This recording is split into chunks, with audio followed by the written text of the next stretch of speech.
From the High Definition Production Center of Troy University's Broadcast and Digital Network, Troy, Alabama's International University, this is Troy TrojanVision News. Hello and welcome to Troy TrojanVision News for November 9th, 2016. I'm Nathaniel Rodriguez. And I'm Samantha Charles. Thank you for joining us this evening. As Americans get used to saying President-elect Donald Trump, the man himself is preparing to begin his administration. The Republican billionaire will travel to the White House tomorrow to meet with the man he will succeed. President Obama spoke about the election today, as did the candidate Trump defeated, Hillary Clinton. Weijia Zhang has the latest from New York. This is painful, and it will be for a long time. Hillary Clinton delivered her concession speech before supporters and campaign workers. While the former Secretary of State appears to have won more votes, she lost in the Electoral College to Donald Trump. Donald Trump is going to be our president. We owe him an open mind and the chance to lead. Trump thanked supporters early this morning and called for cooperation. To all Republicans and Democrats and independents across this nation, I say it is time for us to come together as one united people. President Obama will host Trump at the White House tomorrow to discuss the peaceful transfer of power. It is no secret that the president-elect and I have some pretty significant differences. We are now all rooting for his success in uniting and leading the country.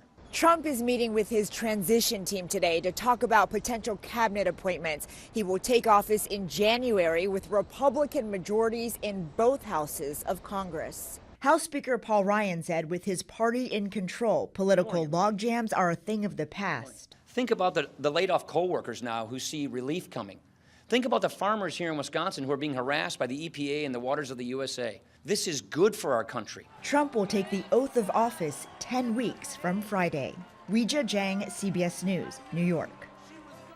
Early this morning, the votes were counted and Trump was deemed victorious against his Democratic opponent Hillary Clinton. But not everyone was happy with the results. I hit the streets to see what some students had to say. In the wee hours of Wednesday morning, the news broke. Donald Trump will become the 45th president of the United States. The results sparked different emotions. Make America great again. I was really disappointed. And she's not the only one. The surprise outcome left Clinton supporters shocked. What was your reaction to the results? Initially, I was pretty surprised. What is your reaction to the results? I am baffled. I struggled, but eventually I stumbled upon Austin Jaramillo. Maybe it was because of his Make America Great Again hat. Okay, it was. But this outspoken Trump supporter had some kind words for those upset with the results. We have to work together, or else it's not going to work. And I see Trump as being a cheerleader for our nation. I know this is a controversial election, and the one thing I hope everybody learns over time, it's going to take time. When Trump won last night, he said the first thing we need to do is heal this nation. We have to heal it. It's divided. And that it is. The Republican candidate claimed victory over Hillary Clinton and pulled off a remarkable upset in what is now called the ugliest campaign in modern history. You saw how close it was. I think Trump won by it wasn't by many votes, but he won the Electoral College, which is something that I didn't think would happen. I thought he was going to win the popular vote. I didn't think he was going to win the electoral vote. I thought Hillary might win the electoral vote, but I was confident because Trump says he has the power of positive thinking. And what this nation's going to understand is when they watch this guy work for 4 years, they're going to understand his way of thinking. It's the power of positive thinking. We will hear about the global reaction to Trump's election later on in the newscast. The Trojan Center may see a few new additions to help commuters. Madison Neal shows how the changes are coming from last night's Student Government Association meeting. On Tuesday, Freshman Forum's first bill of the semester was passed by the Senate. This bill will install amenities to the Trojan Center.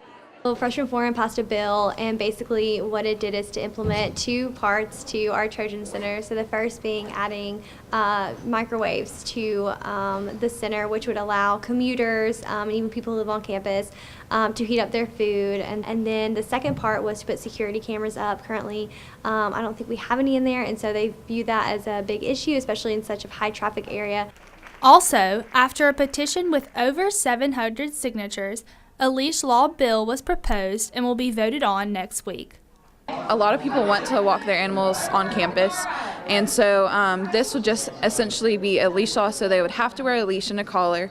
There's no adequate space close enough to the Troy University campus where you can walk them, and Troy has a great huge area that you can walk them, so it's nice and safe for students to walk their pets. We actually had a petition started by William Mangum of the Student Alumni Association, and we actually had over 700 signatures. That it is a greater chance now that the bill has been simplified, and we'll have a lot of special visitors next week to hopefully advocate for that.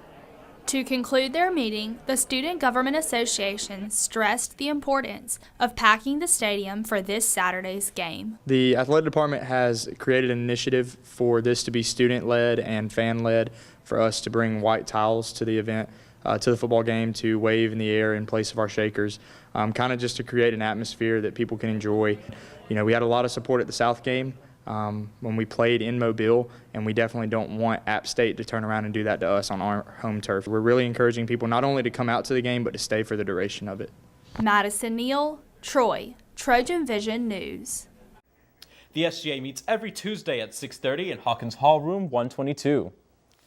Freshman Forum is the freshman-only branch of Troy University's Student Government Association. And today, the organization was all about community service. Sarah Singletary explains.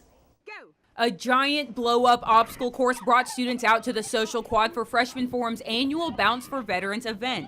Students could pay $1 to race a friend through the obstacle while supporting local veterans. Well, Troy for Troops is here on campus, and it is November, so we just want to bring awareness to that and support them because they give back to our country, or they gave back to our country, and so we're just thankful for that, and we just want to show them our support. And while the funds raised at Wednesday's Bounce for Veterans event are for the Troy for Troops Center, the bounce is for the students. Well, you never really see one out on the quad. I mean, who doesn't love to come out and jump around? It's something different, so we figured why not shake it up a bit and give the students a little bit of an option so they're not seeing the same thing over and over again. And with the end of the semester in sight, Woodfin says the obstacle course is the ideal cure for a stressed out student. This is definitely a stress reliever. You can come out and pay $1 a piece, and you can race a friend, and whoever wins gets a free baked good, or you can just pay $1 and get a baked good. But yeah, we like the idea of a little bit of a competitive edge, and so it kind of gets you away from the school day and into some fun time. Bounce for Veterans will jump back onto campus next fall. Sarah Singletary, Troy, TrojanVision News. Freshman Forum will hold its annual high school leadership conference on Thursday. Now, the latest in Trojan sports on Troy TrojanVision News. Good evening, Trojan fans. We are back with more Trojan sports. We are officially halfway through the week, which means only 2 days stand between us and our chance to see the Trojan football team take the field again. If you haven't already heard, this weekend's contest for the Trojans is arguably the most important game of the season and the biggest brick in rebuilding the wall. They're a good football team. The Mountaineers of Appalachian State, a team with an overall record of 7-2 and undefeated in Sun Belt Conference play. I thought they were, from top to bottom, all the way through the season, were the best team in our league last year. They followed that up this year. I think they've continued to get better as the season's progressed. And on Saturday, the Mountaineers will arrive in Trojan territory to face off against a one-loss Trojan team in search of its 8th win of the season. I think Saturday's a great opportunity for our community. It's a great opportunity for our campus. It's a great opportunity for our football program to be showcased. And as they prepare to tackle a Saturday of opportunity, the Trojans say they're ready to take the field for what they believe is the biggest game of the season. And when they do, they'll look to the Trojans in the crowd. That's our biggest game of the year. So, our next game is our biggest game. We kind of need a more South Alabama type Troy fans to show up for our game this week. The crowd plays a big perspective in the game. If the crowd's in it, then that'll make us, play with the crowd. The Trojans will take the field on Saturday at 2:30 in Veterans Memorial Stadium. And now from the gridiron to the basketball court, the Troy women's basketball team is gearing up for its first game of the season this week against Auburn. Now, after a season ended with an appearance in this NCAA tournament, head coach Chandler Rigby says it felt necessary to make a few changes to this year's schedule, particularly the caliber of opponents. We intentionally replaced the teams on our schedule from last year that we beat pretty handily with teams that had made it to the NCAA tournament last year. We intentionally beefed our schedule up because our goal this year is to win the conference outright. So we're trying to prepare ourselves to be as good as we can be when we start Sun Belt Conference play. Coach Rigby and her Trojans will take the court on Friday night out on the Plains against the Tigers. Tip-off for that game is set for 5:30. And before the basketball team can take the court, the Trojan volleyball team will return to play on Friday night at 5, this time in Conway, South Carolina, against Sun Belt Conference foe Coastal Carolina. The Trojans are fighting for their 10th win of the season after a 3-0 win on Sunday against Louisiana Monroe. And after their matchup on Friday, the Trojans will wrap up their regular season with a game in Boone, North Carolina against Appalachian State on Sunday.